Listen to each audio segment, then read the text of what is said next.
اعوذ باللہ من الشیطان الرجیم بسم اللہ الرحمن الرحیم۔ پروگرام شان رمضان کے ساتھ میں ہوں آپ کا میزبان عبید الرحمن سلیمانی اور آپ دیکھ رہے ہیں ہزارہ ون ٹی وی۔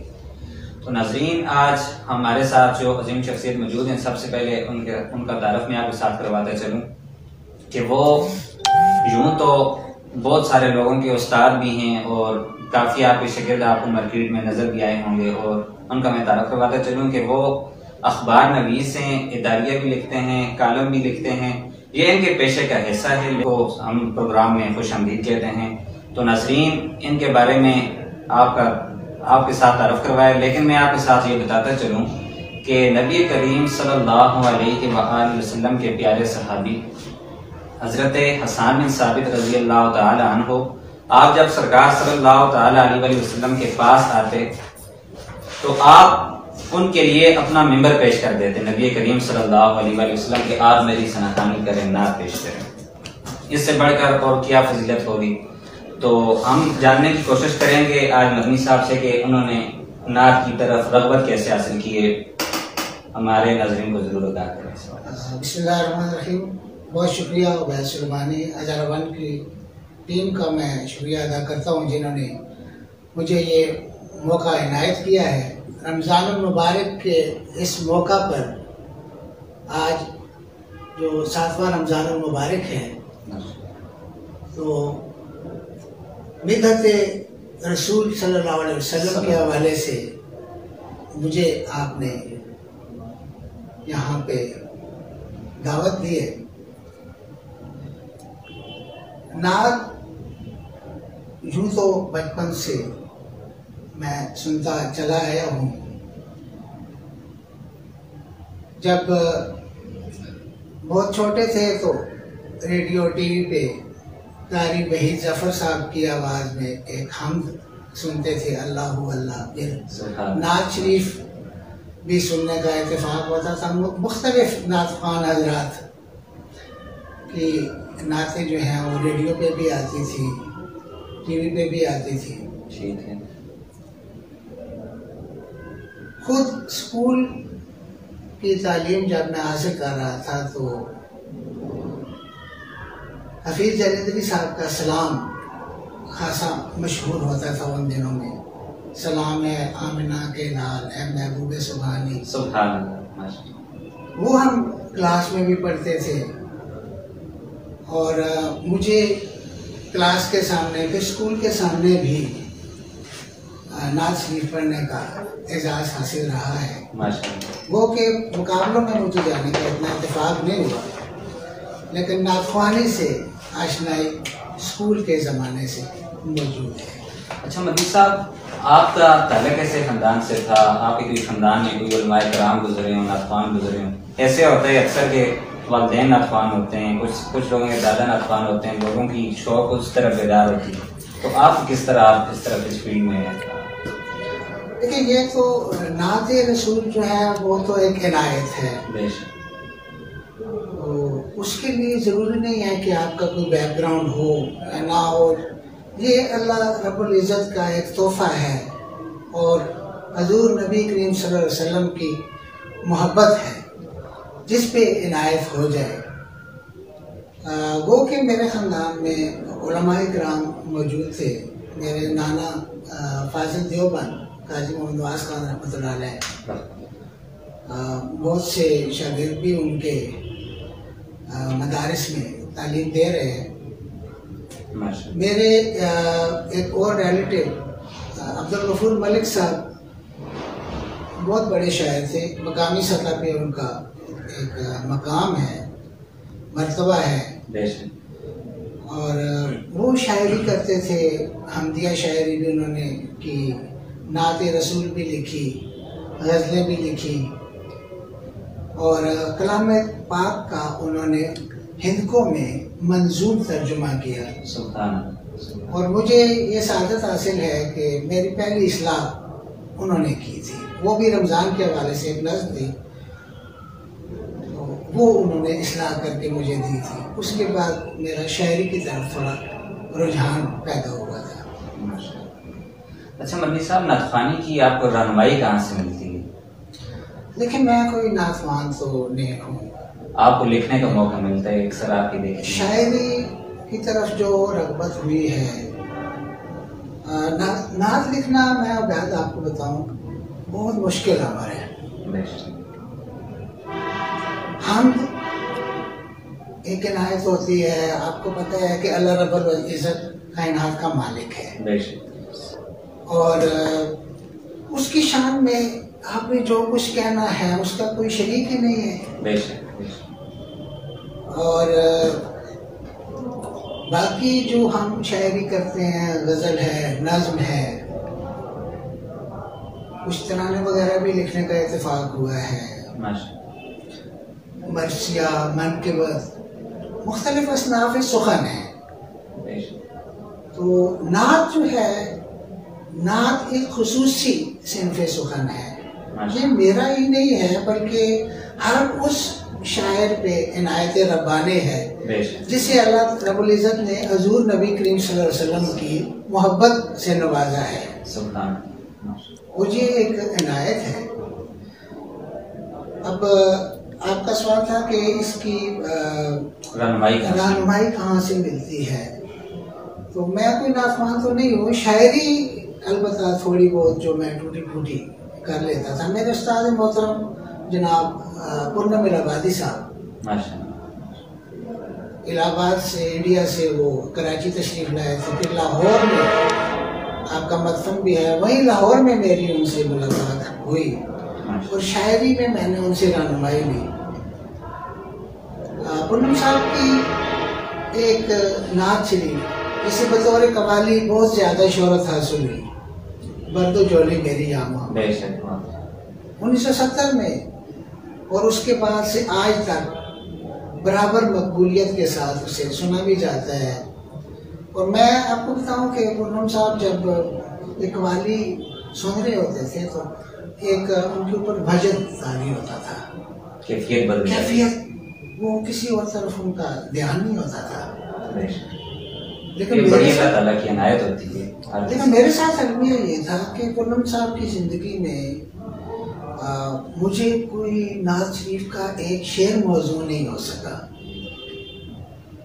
اور جب آپ دنیا سے رخصت ہو گئے ایک دن ویسے میرے ذہن میں آیا کہ اتنا کچھ میں نے نظم نثر اور تحریریں وغیرہ میری آتی رہی ہیں، تو نعت شریف کے شعر کیوں نہیں ہوتے.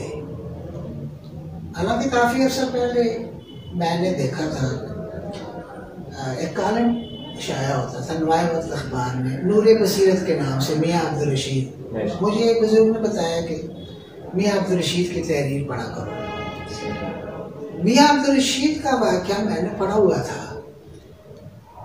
انہوں نے بھی کچھ اسی طرح کی کیفیت میں دن گزارے، اور وہ ایک جگہ لکھتے ہیں کہ 40 سال سے زیادہ گزر گئے شعبہ صحافت سے وہ منسلک تھے. کہتے ہیں ایک دن میں نے سوچا کہ اب آخری عمر ہے اور میرے پاس توشہ آخرت تو کچھ بھی نہیں ہے، اور بدعت رسول میں، شان خدا بندی میں نے کیا لکھا ہے، کیا کہا ہے. کہتے ہیں اس میں میں بڑا نادم ہوا، شرمندگی ہوئی، میں کئی دن تک پریشان رہا. پھر میں نے پورے درد دل سے دعا کی کہ اللہ مجھے بھی اپنی اور اپنے رسول کی محبت سے نواز، اور اس زمانے میں کچھ لکھنے کی توفیق عطا کر. تو میاں صاحب لکھتے ہیں کہ پھر میرا رجحان سیرت النبی کی کتب کی طرف ہوا، اسلامی جو کتابیں تھیں، معلومات تھیں، اس طرف رغبت پیدا ہوئی. آہستہ آہستہ ایک ایک قطرہ کر کے، قطرہ مل کے، تو پھر مجھے محبت رسول عنایت بھی ہوئی اور میں نے اس زمن میں کچھ لکھنا بھی شروع کر دیا. سبحان اللہ. مجھے مذہبی کتب پڑھنے کا اتفاق رہا ہے، لیکن نعت شریف لکھنا اس طرف ہمت نہیں ہوتی تھی. نعت لکھنا مشکل فن اس لیے ہے کہ اگر آپ نے کہیں کوئی ہلکی تحریر لکھی تو شان رسالت میں کمی کے مرتکب ہو سکتے ہیں، اور خدشہ ہے کہ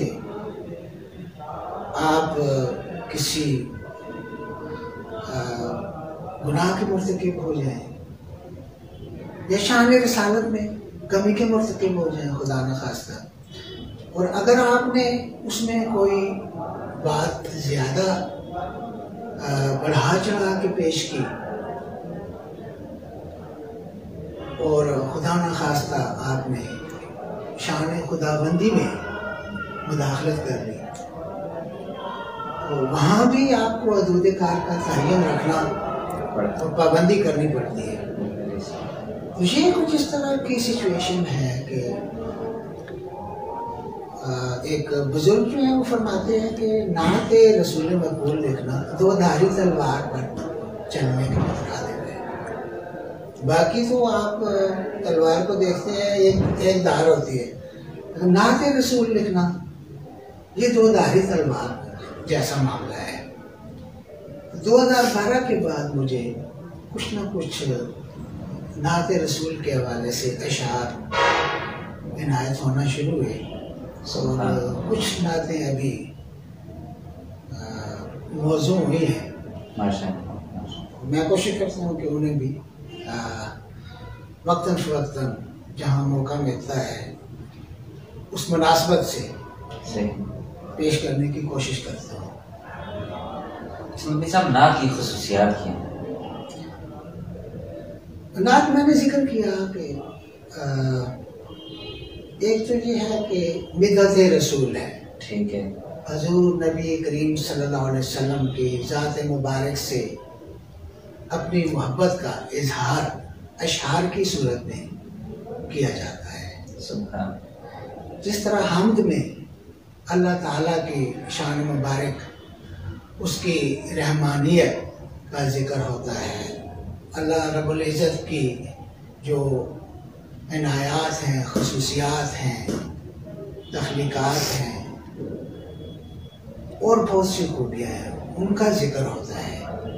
اس طرح نعت رسول میں حضور نبی کریم صلی اللہ علیہ وسلم کی ذات مبارک، آپ سے منسلک جو افراد ہیں، جو مقامات ہیں، روزہ رسول کا ذکر کیا جاتا ہے، آپ صلی اللہ علیہ وسلم کے روزہ مبارک کی جالیوں کا ذکر کیا جاتا ہے، آپ سے منسلک مدینہ النبی صلی اللہ علیہ وسلم اس کی گلیوں کا ذکر کیا جاتا ہے، غار حرا ہے، غار سور ہے، مکہ ہے، یا وہ سفر مبارک ہے جو آپ حضور علیہ السلام نے مکہ سے مدینہ تک کیا، پھر دیگر واقعات ہیں۔ ان کا ذکر جس پیار محبت سے جتنی کسی کو عنایت ہوتی ہے وہ اشعار کی صورت میں کرتا ہے، تو اسے میری جو ناقص معلومات ہیں ان کے مطابق نعت شریف، نعت رسول مقبول صلی اللہ علیہ وسلم کہا جاتا ہے۔ بے شک، سبحان اللہ، ماشاء اللہ۔ ہمارے ساتھ مدنی اجاز صاحب موجود ہیں اور بہت ہی پیارے اور حسن انداز میں ہمیں نعت کے بارے سے بتا رہے تھے کہ نعت جو ہے یہ اللہ تعالیٰ کی طرف سے ایک عظیم عنایت ہوتی ہے، ہر کسی کو یہ نصیب نہیں ہوتی، کسی پر یہ چیزیں ہوتی ہیں۔ تو آج مدنی صاحب ہمارے ناظرین کو کون سا کلام آپ سنائیں گے؟ ہمارے ناظرین آپ کو پہلے بھی کئی مرتبہ مدعو کر چکے، لیکن آپ وقت نہ نکال سکے، مصروفیت آپ کی اتنی زیادہ ہوتی ہے، تو ہمارے ناظرین کو ضرور آپ۔ شکریہ۔ یہ کچھ عرصہ پہلے میں نے ایک نعتیہ مشاعرے میں محسن نقوی صاحب کی ایک نعت مبارک سنی، اور اس کا مقطع جو تھا، اس کا جو اثر تھا میرے اوپر کئی دنوں تک طاری رہا۔ اس نعت شریف کے وزن میں اسی جو اس کی بحر ہے، قافیہ ہے، ردیف ہے، اسی وزن میں مجھے بھی اللہ رب العزت نے توفیق دی کہ میں بھی حضور صلی اللہ علیہ وسلم کی شان میں کچھ پیش کر سکوں۔ تو تحت اللفظ میں کچھ اشعار اس نعت شریف کے آپ کی خدمت میں پیش کرتا ہوں۔ محشر میں جو امت کی شفاعت کو کھڑا ہے، محشر میں جو امت کی شفاعت کو کھڑا ہے، ایسا کوئی لجپال کہاں جگ میں ہوا ہے۔ محشر میں جو امت کی شفاعت کو کھڑا ہے، ایسا کوئی لجپال کہاں جگ میں ہوا ہے۔ غم خاری امت کی ذرا حد تو کوئی دیکھے، غم خاری امت کی ذرا حد تو کوئی دیکھے۔ رخصت کی گھڑی لب پہ یہی ذکر رہا ہے، اور اصحاب نبی کی کوئی شان ذرا دیکھے، اصحاب نبی کی کوئی شان ذرا دیکھے۔ دنیا میں ہی جنت کا انہیں نامہ ملا ہے، اور بو بکر و عمر ہوں کہ وہ عثمان و علی ہوں، بو بکر و عمر ہوں کہ وہ عثمان و علی ہوں۔ سرکار کے گلشن کا ہر ایک رنگ جدا ہے، اور حبشی ہو کہ رومی ہو کہ فارس سے کوئی آیا، حبشی ہو کہ رومی ہو کہ فارس سے کوئی آیا۔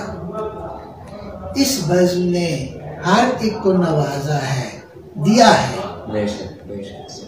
حبشی ہو کہ رومی ہو کہ فارس سے کوئی آیا۔ اس بزم نے ہر ایک کو نوازا ہے، دیا ہے۔ اور مقطع عرض ہے کہ مدنی سا گنہگار کہاں نعت نبی ہے، مدنی سا گنہگار کہاں نعت نبی ہے۔ یہ خاص کرم مجھ پہ میرے رب نے کیا ہے۔ محشر میں جو امت کی شفاعت کو کھڑا ہے، ایسا کوئی لاجپال کہاں جگ میں ہوا ہے۔ مدنی صاحب آپ نے یہ نعت پڑھی، اور اسی پر مجھے ایک شعر آ رہا ہے کہ اللہ کیا جہنم اب بھی سرد نہ ہوگا، اللہ کیا جہنم اب بھی نہ سرد ہوگا، کہ رو رو کے مصطفیٰ نے دریا اپنی امت کی غمخواری کے لیے، اپنی امت کی بخشش کے لیے ہر جگہ پر، حالانکہ کسی کو کوئی مقام منصب ملتا ہے تو وہ سارا کچھ اپنے لیے کوشش کرتا ہے، لیکن اللہ کے نبی اتنے رحمت للعالمین ہیں کہ جہاں پر بھی جاتے ہیں بڑا سے بڑا مقام ہو۔ اور بروز محشر کے بارے میں بھی آتا ہے کہ نبی کریم صلی اللہ علیہ وآلہ وسلم جب قیامت کے دن سٹیج لگ جائے گا، اللہ پاک جلوہ افروز ہوں گے، اور سارے کے سارے انبیاء اپنے ممبروں پر، اپنی کرسیوں پر بیٹھ جائیں گے، لیکن نبی کریم صلی اللہ تعالیٰ علیہ وآلہ وسلم آپ ارشاد فرماتے ہیں کہ میں نہیں بیٹھوں گا۔ یا رسول اللہ سارے بیٹھیں گے تو آپ بھی بیٹھ جائیں۔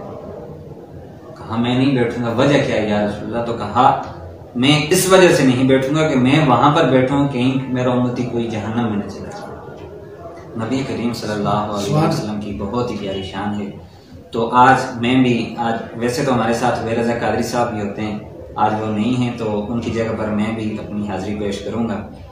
اللہ کریم ہم کو نعت مقبول رسول صلی اللہ علیہ وسلم سے ایمان میں پڑھنے سمجھنے کی توفیق عطا فرمائے۔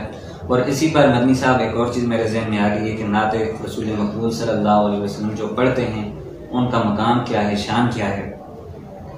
نبی کریم صلی اللہ علیہ وسلم ایک غزوے سے واپس آتے ہیں، جیسے ہی واپس آتے ہیں تو دیکھتے ہیں سارے صحابہ ان کی طرف آ رہے ہیں۔ نبی کریم صلی اللہ علیہ وسلم صدا دیتے ہیں کہ آج میری سناہانی کون کرے گا، آج میری نتوانی کون کرے گا۔ کافی جب دیکھا تو آپ کے چچا سامنے کھڑے ہو جاتے ہیں، حضرت عبداللہ ابن عباس رضی اللہ تعالیٰ عنہ۔ آپ کہتے ہیں یا رسول اللہ صلی اللہ تعالیٰ علیہ وسلم آج میں آپ کی نتوانی کروں۔ اب شان دیکھیے، آپ کے چچا ہیں اور بھتیجے کی شان میں کلام پیش کر رہے ہیں۔ جب آپ کی شان میں کلام پڑھا گیا، نبی کریم صلی اللہ علیہ وآلہ وسلم اتنے خوش ہوئے کہ اپنے چچا کو دعائیں دینے لگے۔ کہا اے ابن عباس، اے عبداللہ ابن عباس میرے چچا، اللہ آپ کے دانتوں کو سلامت رکھے، اللہ آپ کے ہونٹوں کو سلامت رکھے، اللہ آپ کی زبان کو اسی طرح آپ کے پورے جسم کا ارشاد فرمایا. تو حضرت عبداللہ ابن عباس آپ نے بہت طویل عمر گزاری، تقریباً 100 سال سے لکھتے ہیں کہ زیادہ کی عمر آپ نے گزاری، لیکن نہ کوئی آپ کا دان ٹوٹا، نہ اور کوئی آپ کے جسم میں کچھ نقصان پہنچا. یہ نبی کریم صلی اللہ تعالی علیہ وسلم کی دعا تھی. تو آج میں بھی نعت پڑھوں گا، اور آپ تو ظاہر بات ہے فارسی عربی جانتے ہی ہیں، تو آپ کو ضرور سمجھ آئے گی اور انشاءاللہ لطف بڑا ہے. رخ مصطفیٰ کو دیکھا تو دیوں نے جلنا سیکھا. رخ مصطفیٰ کو دیکھا تو دیوں نے جلنا سیکھا.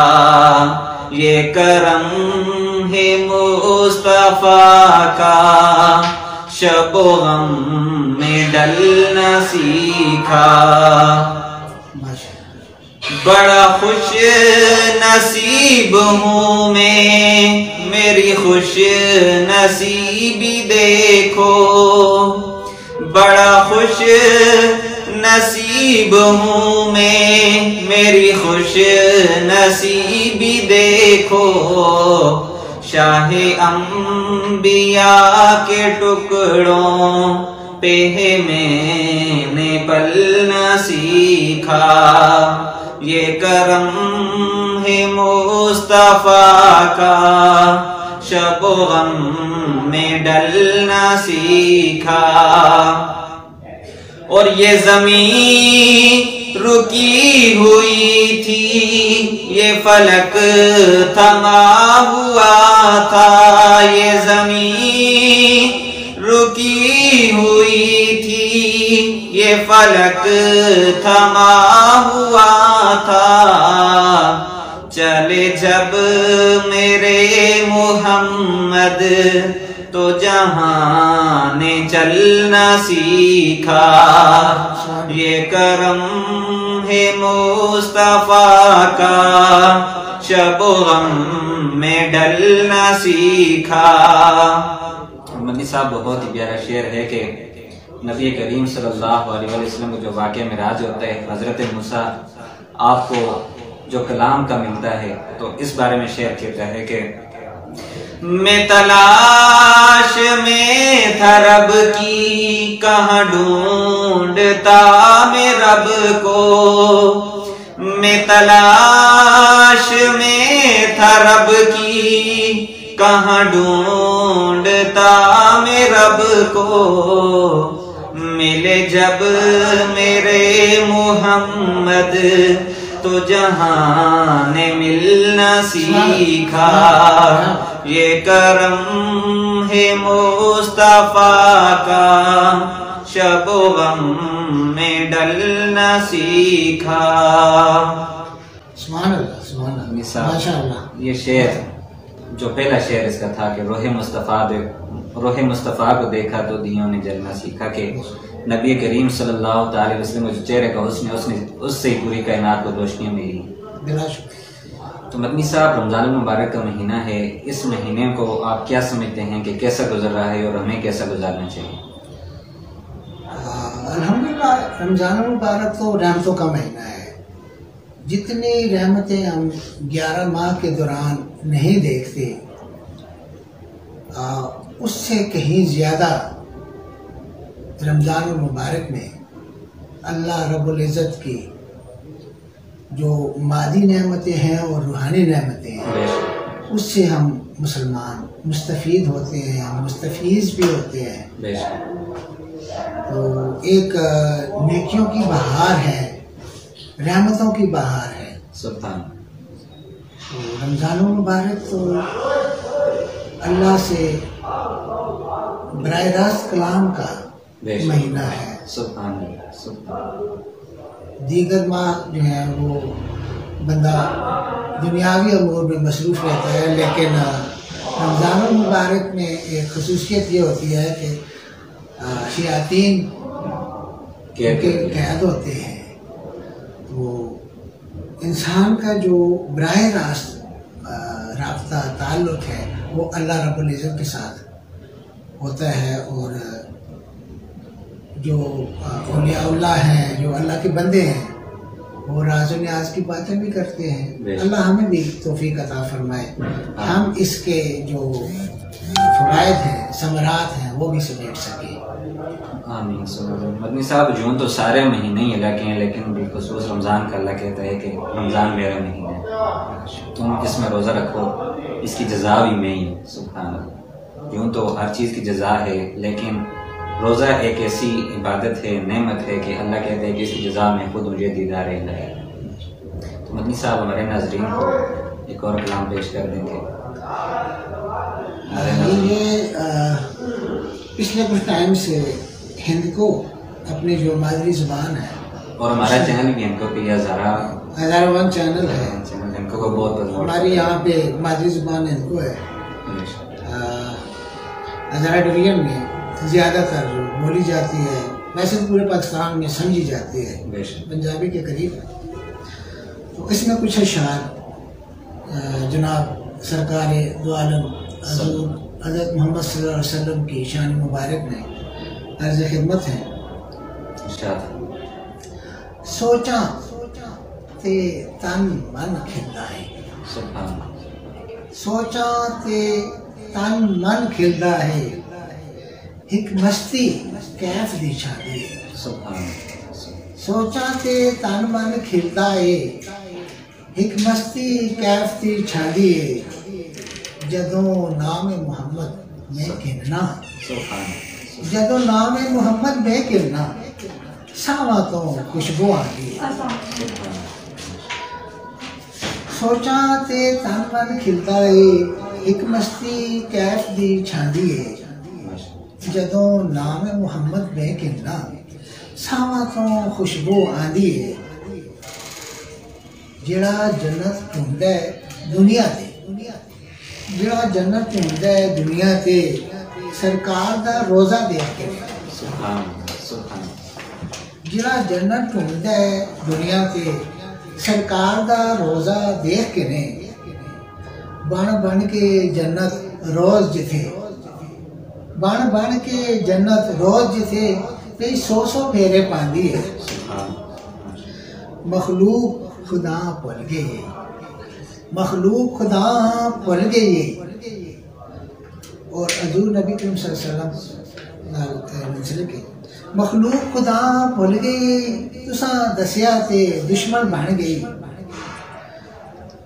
مخلوق خدا بھول گئی، تساں دسیا تے دشمن بن گئی. حق آیا اے دنیا من گئی، کئی واری صدقے جاندی ہے. پتھر کھا کے بدوا نہ دیتی، پتھر کھا کے بدوا نہ دیتی، جانی دشمنا سزا نہ دیتی.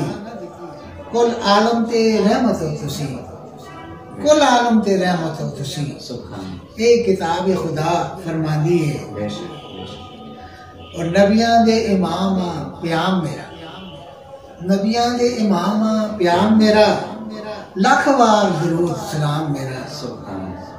سنیا اے فرشتے کھڑدے نے، سنیا اے فرشتے کھڑدے نے، اے چاند انہاں پچھاندی ہے. للہ کرم اے رسول کرو، للہ کرم اے رسول کرو، مدنی دی نعت قبول کرو. ایک پل دا بھروسہ کچھ بھی نہیں، یہ زندگی آدی جاندی ہے. سوچاں تے تن من کھلدا ہے، ایک مستی کیف دی چھاندی ہے، جدوں نام محمد میں گننا، ساواں تو خوشبو آندی ہے. ماشاءاللہ مدنی صاحب بہت بہت شکریہ، آپ آئے ہمارے پاس اور نعت رسول مقبول صلی اللہ علیہ وسلم پیش کی. اللہ کریم ہم سب کو نعت رسول مقبول صلی اللہ علیہ وسلم پڑھنے، سمجھنے اور اس کو آگے پھیلانے کی توفیق عطا فرمائے. وآخر دعوانا